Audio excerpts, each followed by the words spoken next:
This is the Turf Zone Podcast, your central information and news hub, bringing together professionals from turf associations across multiple states to share things to help you in your business. Brought to you in partnership with our friends at the Virginia Turfgrass Council.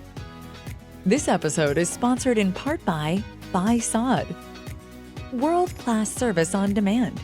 Visit us online at www.buysod.com. Now, let's get in the zone. Welcome to the Turf Zone. In this episode of Virginia Turfgrass, we feature a member spotlight on Chad Peevy, VTC board member and Assistant Director of Grounds and Landscapes, a division of facilities management at Old Dominion University. We asked Chad a few questions, and here's what he had to say. How many years have you been in this position? I'm headed towards my 15th year with ODU. The position has changed over the years, but the position's objectives remain mostly the same. How did you decide to pursue a career in turfgrass management? The truth is, by proxy. My first green industry job was right out of high school. It was at a retail nursery in Northern Virginia where I grew up. I delivered trees, sod, mulch, and other bulky items. When at people's houses, they would often ask me about lawn care, so I had to be familiar enough with turf to help them. After college, I did park maintenance, which included mowing and trimming, but I spent most of my career in arboriculture. In 2006, when I accepted my position at ODU, turf care was a huge portion of the job, and certainly the portion many considered to be most important. My understanding and education on turf care has been evolving ever since. I would not wish to mislead people. There are so many turfgrass managers who are so much more knowledgeable than I am. While turf management is a senior responsibility of my position, I tend to view it collectively, that is, a component of the entire grounds management occupation. What path led you to your current position? I worked my way through college by working at retail and wholesale nurseries. My intention was to become a forest ranger. After college, I moved to West Virginia to work for their park system. I was in park maintenance while waiting for an opening as a ranger. One day, I was on selective timbering crew for a fire control project and realized how much I missed maintaining plants.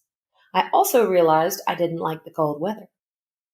I moved to South Carolina and took a job with a tree planting company that helped build golf courses. My exposure to the turf managers along the South Carolina coast at some of the most esteemed golf courses in the nation intrigued me, particularly the IPM side of their job. Personal reasons brought me back to Virginia, and I was fortunate enough to gain a position with Bartlett Tree Experts, who sent me to their School of Integrated Pest Management. I was a professional arborist and IPM technician for a few years before moving on to ODU. I had a strong background in many aspects of the green industry and wanted to enter public service to apply my skills in one place where I could see impact. One place where I could watch the land change over time, if you will. I also wanted to work with a team that was dedicated towards integrating urban landscapes, trees, shrubs, and turf all working toward the same objective.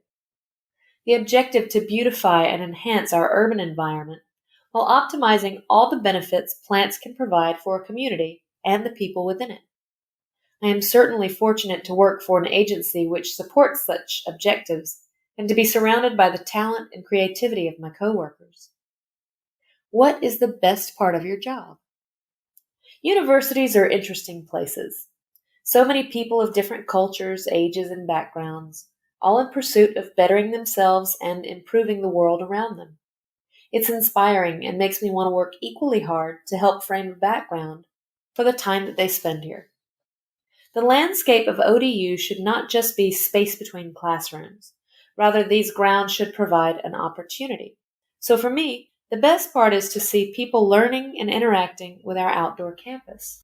To know that a complete ecosystem exists in the middle of an urban setting where people can find some reprieve from their stress and pressure of the day. This is important work. What are some unique challenges of your job?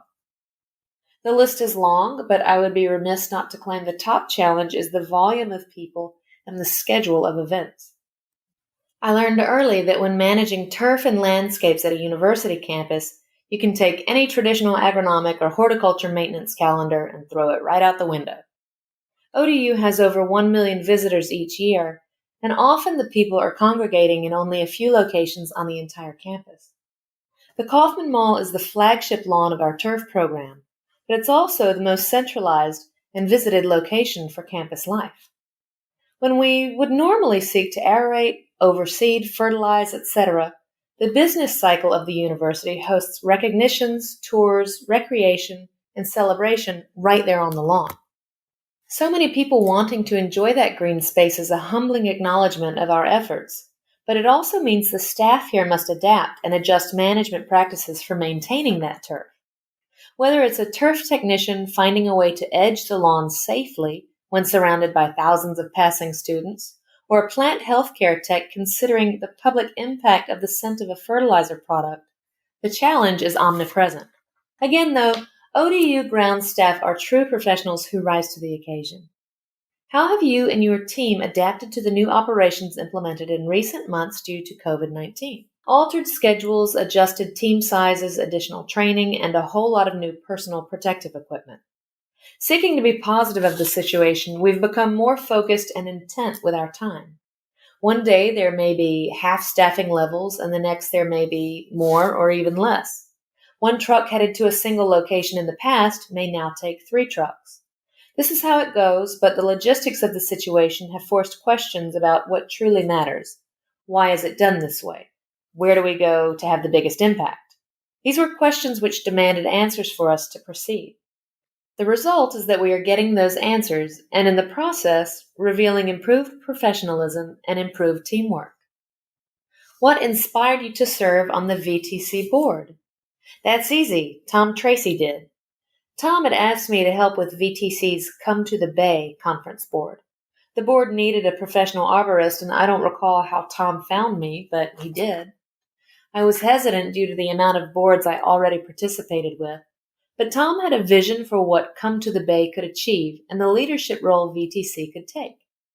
Facilitating conversation and education across green industry boundaries, bringing in environmental sector professionals, stormwater experts, elementary school-age students. The vision was big, but the vision was important. How could I not agree to help? Tom was about to redefine the essentiality and unity of all green occupations for the future of our trade. I loved it. What do you feel is the biggest challenge facing the turfgrass industry right now? I think turfgrass is facing a truly existential threat from a long and slow perception which miscategorized managed turf as a point source polluter. Not just in Virginia either, but nationwide. The idea that managed turf is damaging to the bay, our rivers, our estuaries, this idea is very much in the public realm of discussion and is absolutely making its way into politics.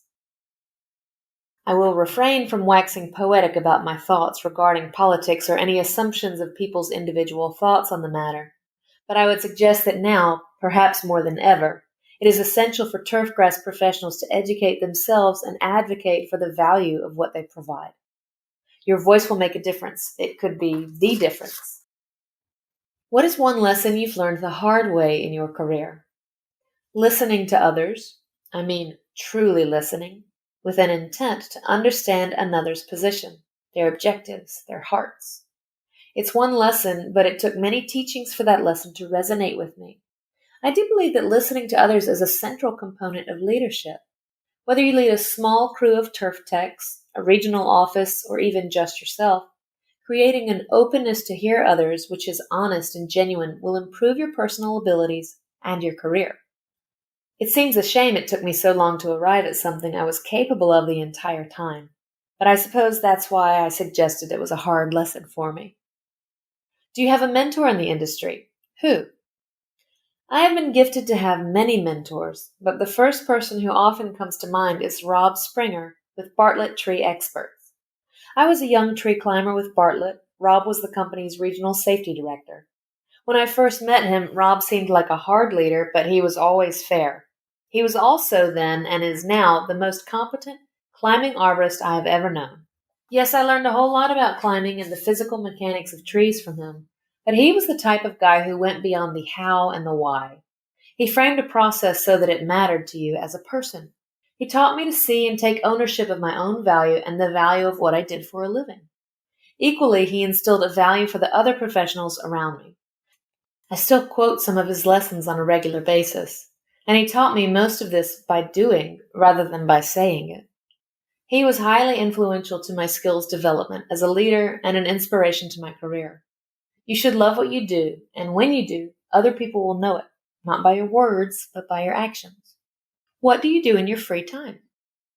These days, I just appreciate being around my family and enjoying my time with them.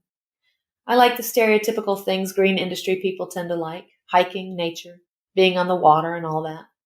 My wife is Katie. We have a son, Memphis, and one dog named Biscuit, and one dog named Los Cuchillos. Her name means the knives. Really sharp teeth on that little dog. My family and I enjoy traveling to do those things, which has been limited of late for obvious reasons. Truthfully, I have just come to respect the collective struggle we have all shared together these past few months. It helped me see them again, see people again, if that makes sense. What would your advice be for people entering the turfgrass industry right now? It will never get easier, but if you love it, it will always get more interesting. Find someone worth knowing who does this very well and learn from them. Ask them to teach, coach, or mentor you if that's what it takes, but find that person nonetheless. If you want to be a true professional one day, get involved and get active with an organization like VTC or ISA and get certified. I promise you will find personal leaders to help you out. My success was not built by myself, but by the great people around me, and such people do not appear by accident. This industry is deliberate, and the great people in it are passionate educators and lifelong learners. Seek this as well, and you will take their place one day. Don't miss an episode of Virginia Turfgrass. Subscribe at Spotify, Apple Podcasts, or wherever you listen to podcasts. You can also visit us at theturfzone.com. You've been listening to The Turf Zone. Thank you to our sponsors, including Buy Sod, world-class service on demand. Visit us online at www.buysod.com. For more episodes of The Turf Zone, visit theturfzone.com and subscribe on Apple Podcasts, Stitcher, or your favorite podcast app.